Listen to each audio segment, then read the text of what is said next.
Ce matin, comme vous avez été informé par le communiqué diffusé tardivement la nuit, l'ensemble de ces conseillers, nous sommes dans la famille mortière à Kuntia CBA.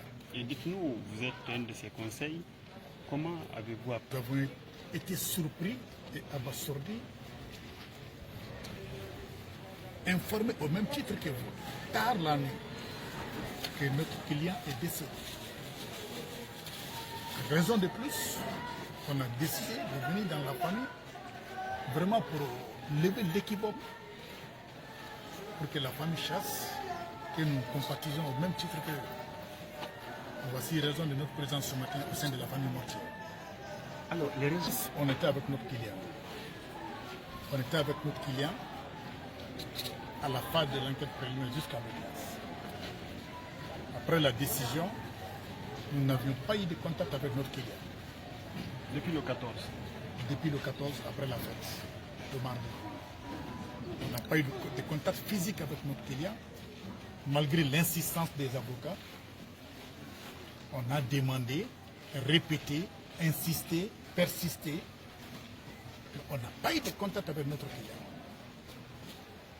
Sauf tard la nuit, on nous dit qu'il est mort.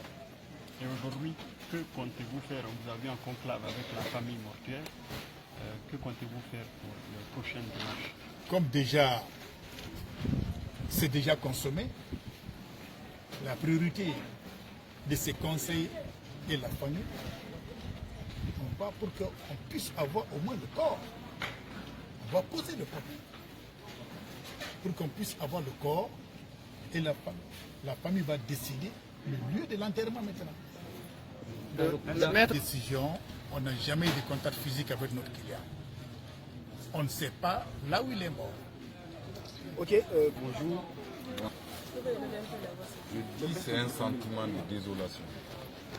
On est complètement dépassé de la nouvelle qu'on a appris hier.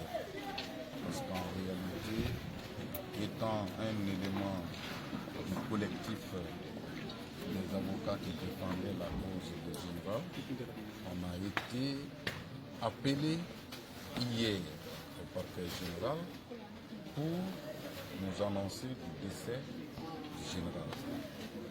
Étant dans cette situation d'impasse, nous avons, par le biais de notre éminent confrère et grand frère aîné, Maître Mori Doumbouya, la question lui a été posée par rapport à la situation.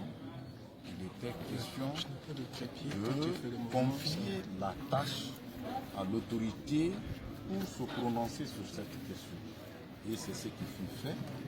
On est resté dans ces conditions, dans l'attente, jusqu'à la nuit tard.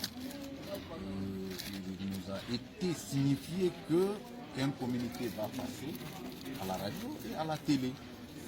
Nous avons exigé également, parce que nous sommes professionnels de droit pratiquants, nous avons exigé, parce que nous ne savons pas, comme mon confrère vient de l'énoncer, depuis la décision jusqu'à date, aucun des conseils n'est en contact avec le général, jusqu'à ce qu'on vient d'apprendre la triste nouvelle. Alors on ne peut pas se prononcer pour dire qu'il est décédé ou non. Et éventuellement, parallèlement à ça, une violation de procédure parce qu'il n'était pas à la maison centrale. C'est ça la vérité. Alors nous sommes dit que il faudrait forcément que nous avons les actes qui prouvent réellement qu'il est décédé. Et c'est ce qui fut fait. On nous a présenté un rapport médical provenant du médecin légiste et éventuellement la copie du communiqué. C'est ainsi vers 0 heure, on a quitté, chacun a rejoint la famille. On s'était accordé ce matin, nous les conseils, de se rendre dans la famille et éventuellement donner ces nouvelles aux sages.